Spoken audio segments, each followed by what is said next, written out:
ஆப்போசிட்ல ஃபுல்லாவே வெறும் வயல்வெளியா இருக்கு. இந்த சைடுல ஒரு வாய்க்கால்.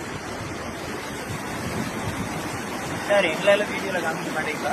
கண்டிப்பா காமிக்க மாட்டேன். ஏன் சார்? வீடியோவே இதுக்கப்புறம் போட மாட்டேன்னு நினைக்கிறேன்.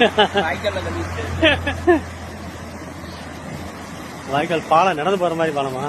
பாலம் தாங்குமா? எப்படி பாப்பு கால் நடுங்குமே உனக்கு இந்த மாதிரி சின்ன பாலத்துல நடந்தா? போடா ஏன் குடிவீட்ட போற சென்டரா போ.